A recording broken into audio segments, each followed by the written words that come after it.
So here we go.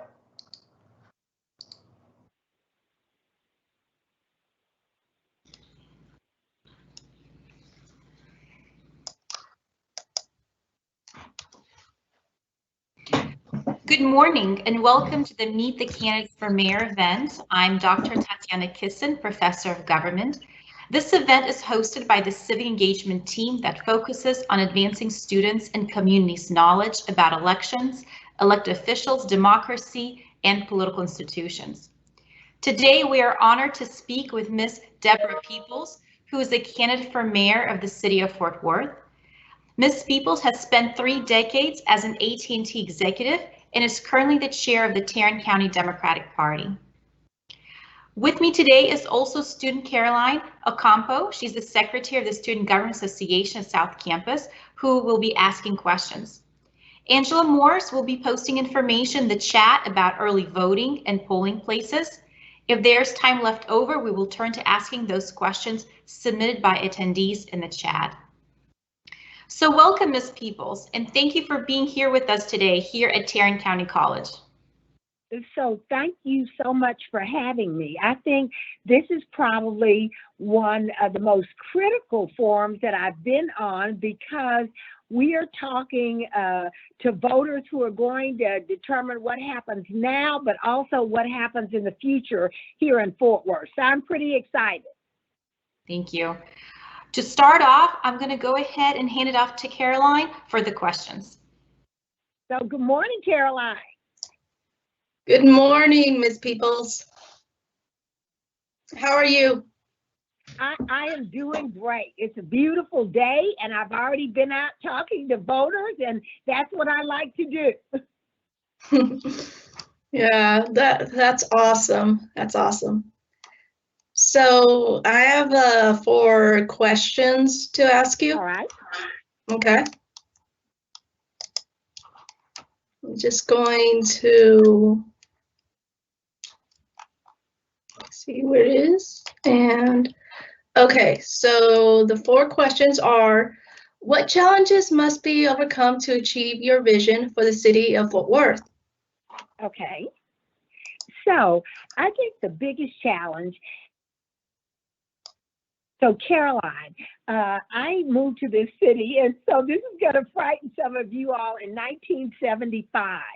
And when I first moved here, I felt more connected to other residents in the city than I do now.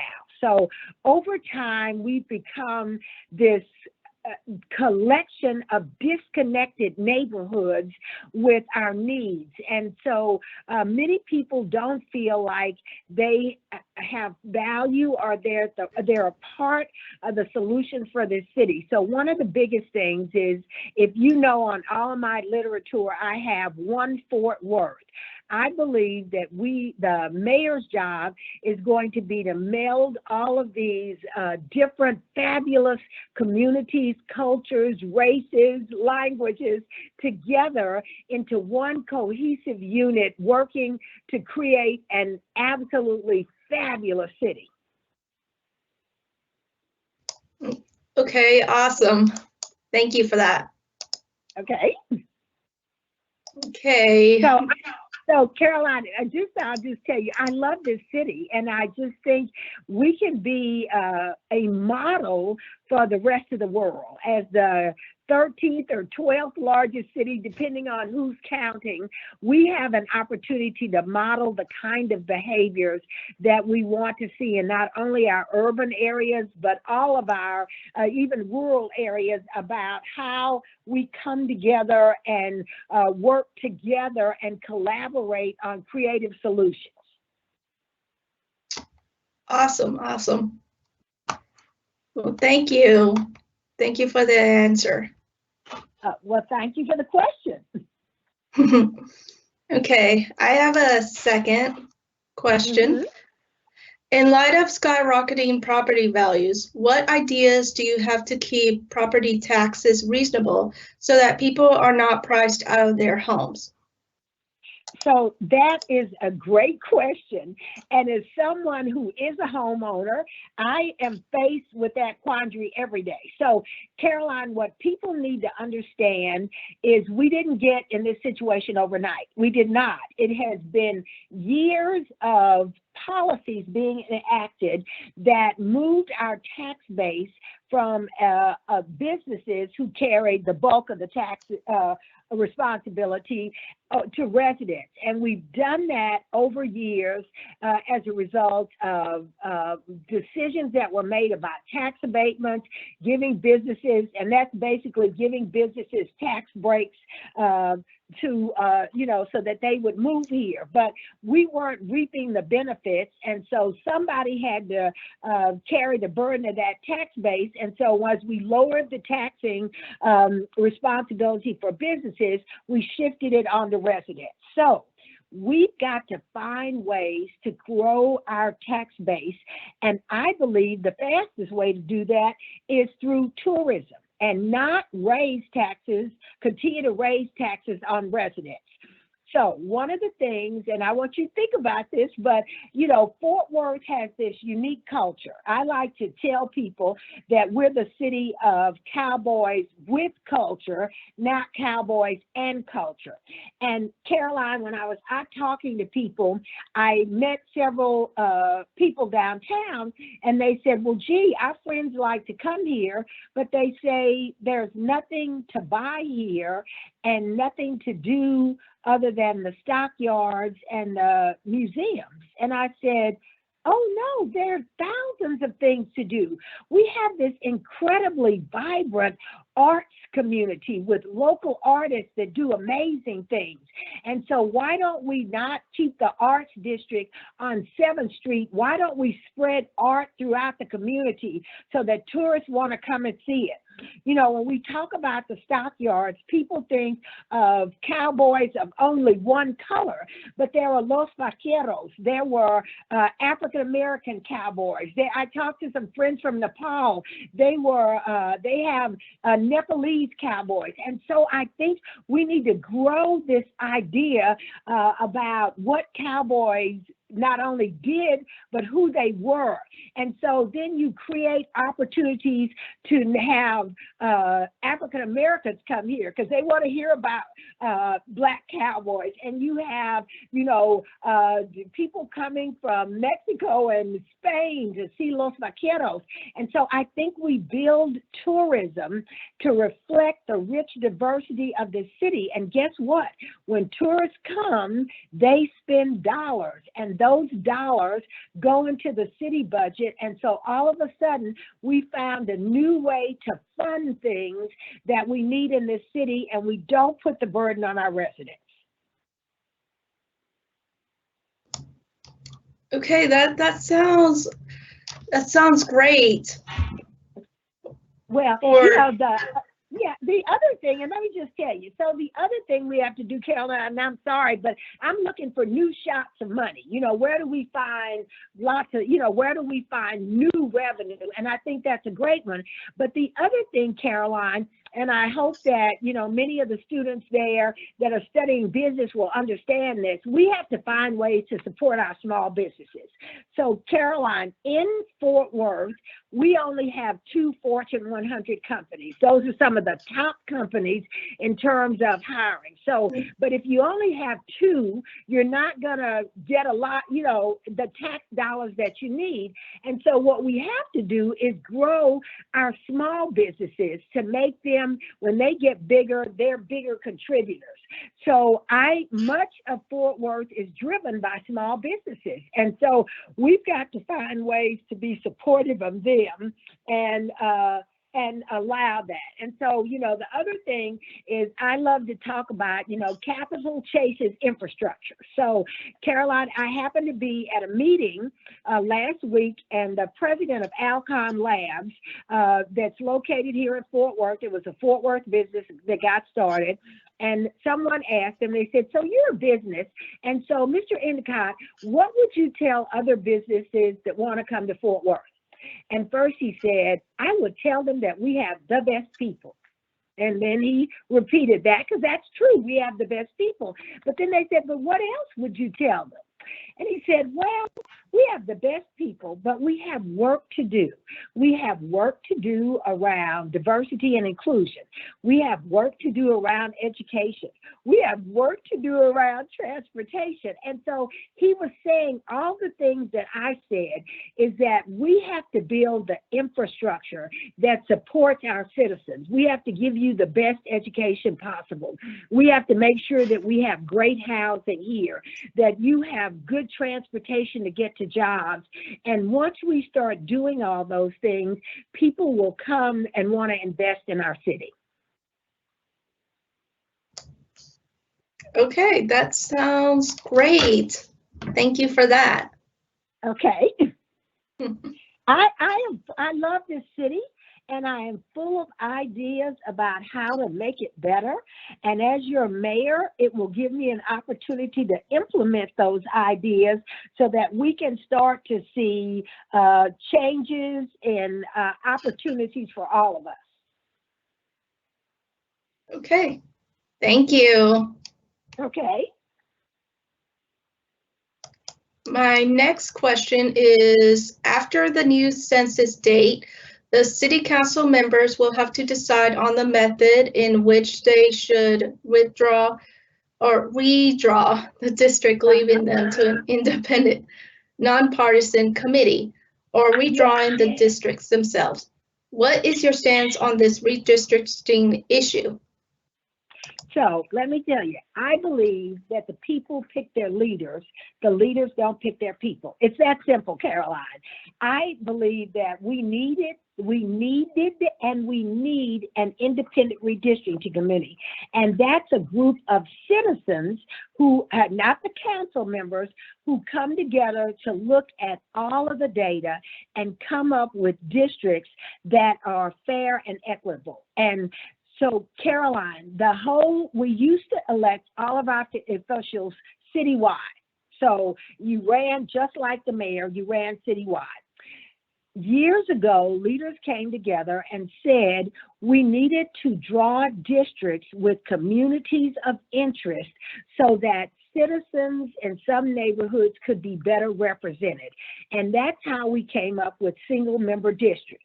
And the idea was that each district would be comprised of citizens with common interests, common areas, common issues like older neighborhoods with aging infrastructure. So you'd have a council person for that neighborhood, that area, who understood that we needed to replace aging infrastructure. What has happened over time is the council did away with a committee that would look at redistricting, and the council now draws their own districts. And so what happens is they draw these districts to get elected. They have lost what they were supposed to do, and that's draw those districts so that people's issues get represented. For example, I lived in East Fort Worth.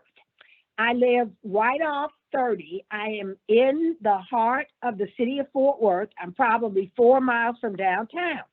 I am represented by a councilman who lives in far north Fort Worth, past Loop 820, where there are a lot of new houses, a lot of new infrastructure problems there. I have aging infrastructure.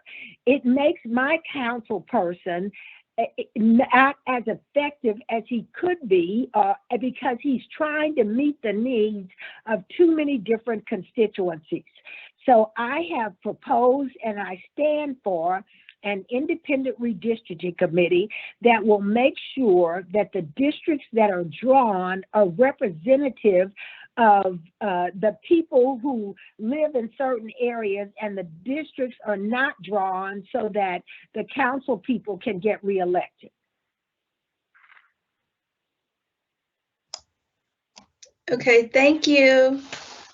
Thank you, Ms. Peoples. Well, and this is very important, and especially for students, and I really do want people to look at this. You're going to be the stewards of this city in not just 1 or 2 years. you're going to be the people who are making decisions for all of us about, you know, housing, about jobs, about all of these things. This is your city, and you're going to be the decision makers. And you should have the ability to elect people who reflect the will of the people. And it's just that simple. Okay, thank you. I have my fourth and final question. Okay. Oh, ask me more. This is good. I am loving these questions. Well, I'm glad you like them. Yes, very well thought out, and thank you for doing this. You're so welcome. I'm really glad to be a part of this. Oh, well, this is what we all work for, and I tell everyone so many times, and Caroline, I will tell you, and I promise I won't take long, but so many times people don't understand the relationship between government and elections and their daily lives. And every time when you have these forums and these opportunities to help people make that connection, that is great. I talk to many students who say, well, I don't vote, I don't trust the system, I'm, you know, apolitical, I don't care. And then I get to have the discussion with them about how government affects everything we do. From the music we listen to, from the clothes we wear, to the cars we drive, to the courses that we study at school. And so when you start to make people understand the connection between government and their wishes, desires, goals, and aspirations, then people realize how important it is to vote. And I love having these conversations.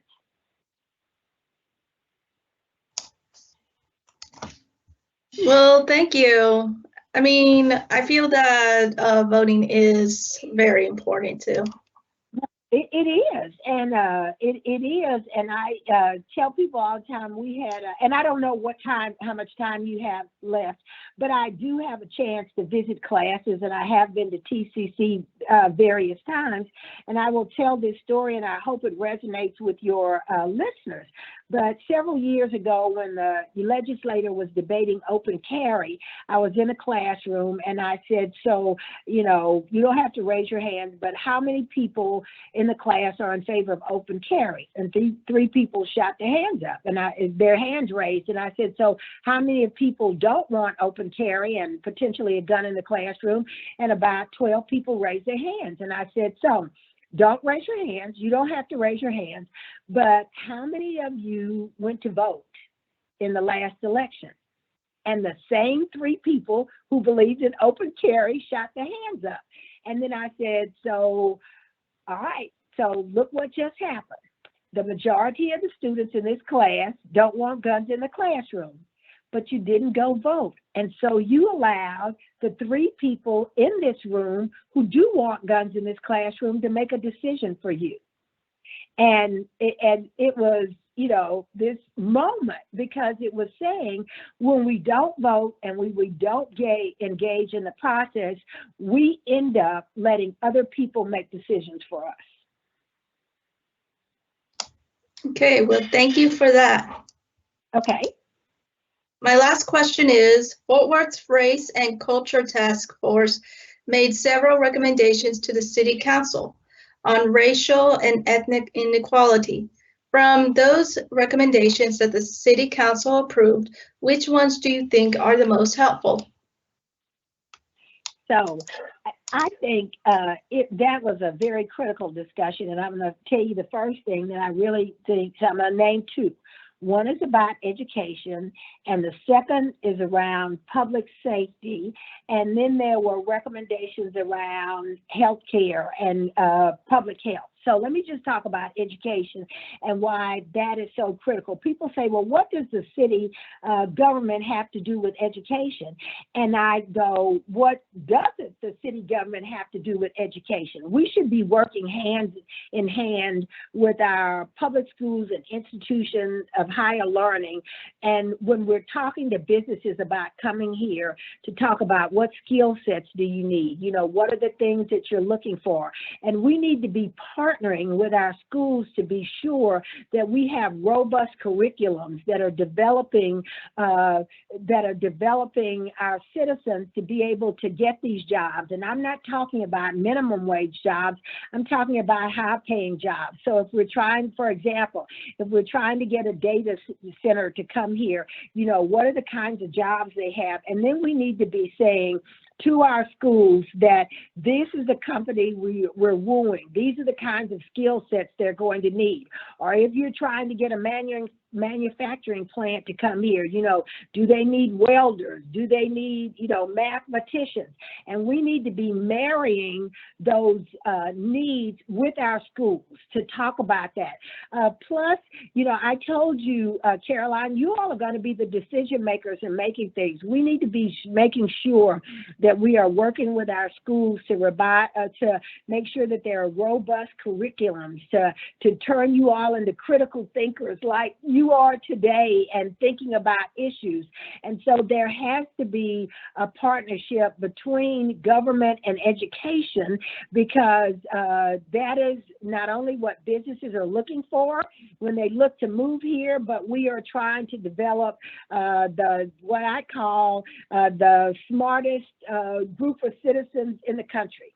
And then the second thing I want to talk about is public safety. They had, right now, we saw yesterday, and I'm talking about these things are happening in real time. We saw a verdict that was delivered in the George Floyd killing. And so the whole country kind of did a sigh of relief. But many people don't understand we are getting ready to have a similar trial here in Fort Worth with the murder of Tatiana Jefferson. And so, and the trial of Aaron Dean, the policeman who was involved in that. And so right now, and I have talked to many people about this, Caroline, many people of all races, all religions, all ages, and they believe that Fort Worth could be the scene of the next of racial problems if we're not careful and we don't get out in front of this. And what I have heard from people over and over is that there is tension in our communities between our public safety officers and citizens in communities. And that should not be. Caroline, I come from a family of law enforcement. My brother was a policeman.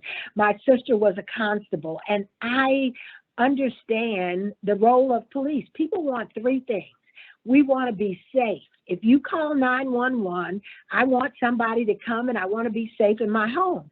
But we also want transparency.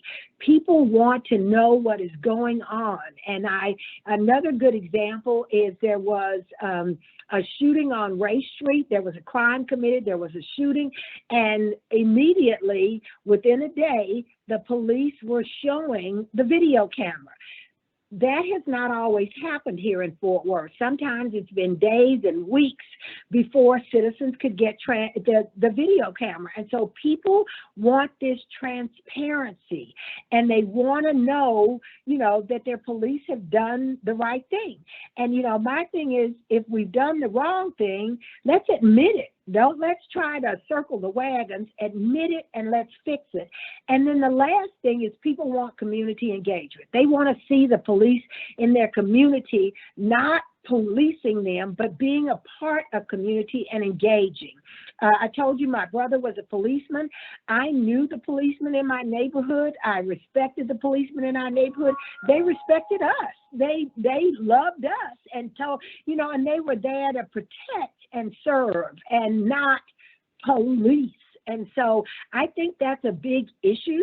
The city of Fort Worth, the recommendation was made from the Race and Culture Task Force that there be, a citizen review committee. The council is waffling on that, and it's like we're not dealing with the will of the people. And so as mayor, I've told the police union, I don't need a dime from you. If you're right, I'm going to support you. I'm going to go out and I'm going to defend you to the community. But if we have made a mistake, you and I, police and the mayor, we're going to admit it. We're going to be transparent about it, and we're going to come up with solutions to make sure it doesn't happen again. And so that was a big recommendation. The other thing is around healthcare.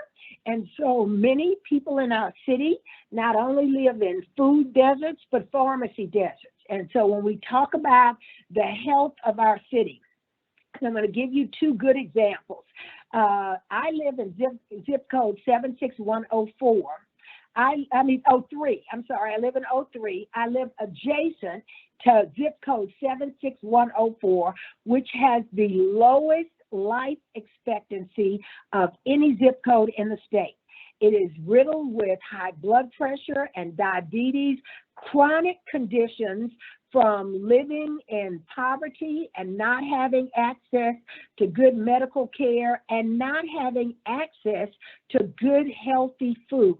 And so we have to solve that. We have to get out in front of that and try to solve that and bring healthy alternatives to all of our neighborhoods. The second thing I'm going to tell you is I also live adjacent closely to the Diamond Hill Jarvis neighborhood. I think it's zip code 76107 or 06. But at the height, Caroline, of COVID and when we were doing the shutdown, the Diamond Hill area had some of the highest infection rates with COVID. And so to me, it was critical that we should have rolled out not only COVID safety procedures, but the vaccine in a different fashion. We need to make sure that all of our neighborhoods are getting equitable treatment. We should not have neighborhoods where people are dying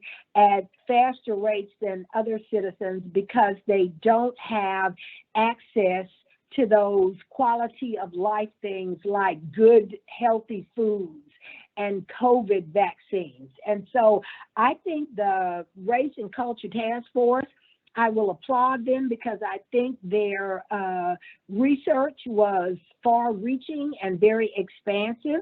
I am concerned that they came back with recommendations to our city leaders, and our city leaders have not moved forward with those recommendations in many cases. And here's the issue. It is called the Race and Culture Task Force, and many people immediately think race. It applies to all of us. It doesn't matter what color you are. It doesn't matter what religion you are. It doesn't matter how much money you make. This was an overarching view at what we needed to do for the entire city. Everybody, whether you're white, black, brown, Asian, everybody. And people got stuck on thinking that the Race and Culture Task Force only meant that it applied to people of color, and that was Black folks and brown folks. And so there was some pushback, and there shouldn't have been, because everybody in the city benefits from those recommendations.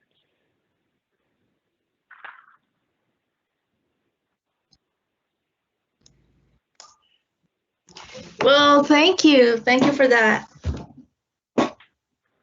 Oh, I love this city, and I want you to love this city, and you're a student, and what I don't want, Caroline, is for so many of our students who are in higher learning now will leave this city because they don't see opportunities. That is what I'm going to correct when I am mayor.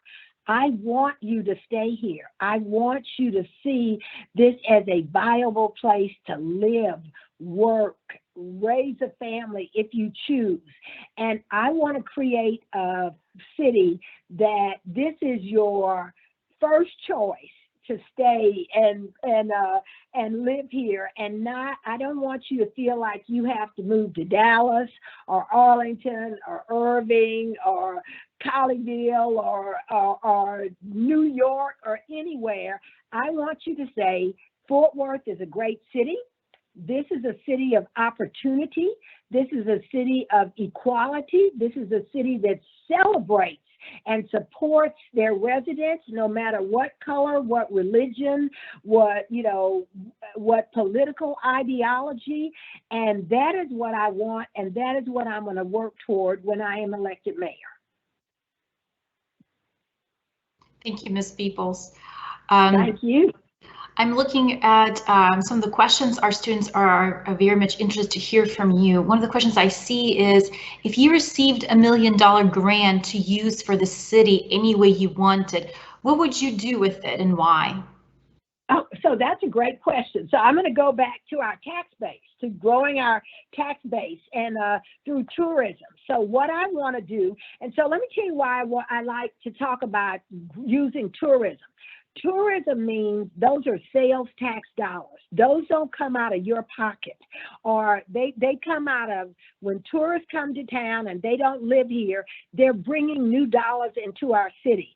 So if I had $1 million, I think I'd invest in some public art in other areas of the city so that we draw tourists all over the city, so they spend those dollars, and that helps to retire, to help to start right-sizing the tax base. Okay, so does that mean tourism would be your number one issue if elected mayor? So it would be in the top. Okay, and let me tell you why, because so many of the issues are tied, tourism connects to so much. So many of the issues are tied to having those dollars. And what we need to do is to generate dollars that do not put an additional burden on the residents and small businesses. And so I know this sounds crazy, but tourism really, these are kind of free dollars for the residents. Tourists bring money into the city from other places. They leave money. So for every dollar that a tourist leaves, that means that a resident doesn't have to spend that dollar. So it's one of those things where that's money that helps us, keeps us from having. So tourist dollars fund infrastructure. They fund schools, they fund small businesses. And so that's just one creative way to do that. And so I will tell you, we need to generate, I love the idea of that $1 million, because that $1 million can generate, $5, $10 million, and that's what we need. Thank you. One other student had asked, this is bouncing off that you mentioned that one of your relatives is a police officer. So the question asked is, from your family perspective, does your family believe police reform, retraining is necessary, or more accountability is required? All of the above. All of the above. So I will just tell you, so we need good training, and we need to, so let me just say, we need to look at the whole system. So we can't live with the status quo. We can't. And as somebody, I tell everybody, I am interesting because as a person of color, I see both sides of the issue.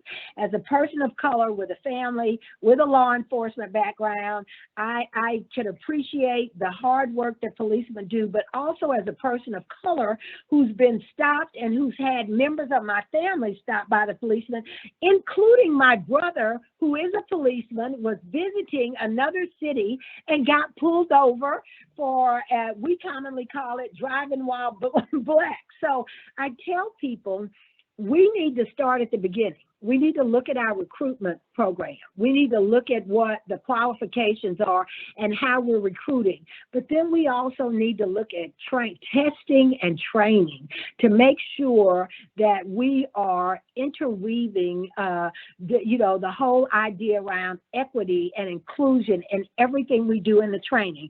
And then, yes, you're absolutely right. We need to look at accountability. And so I had an opportunity to talk to the president of the Latin American Officers Police Association, and what Nestor was saying is that, we do so many good things that nobody talks about, and then when one bad thing happens, everybody circles around that. And I said, but Nestor, that's because we don't see all the good things that you do. We have to do a better job saying that. But when something bad happens, if it's our fault, and I make myself a part of the our, if it's something that the police department has done, we need to own it.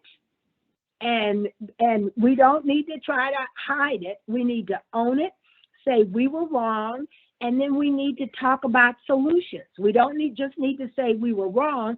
We need to talk about solutions. And so my family, and I think we're in a unique position because we are people of color, and we do, there are people in my family with a law enforcement background.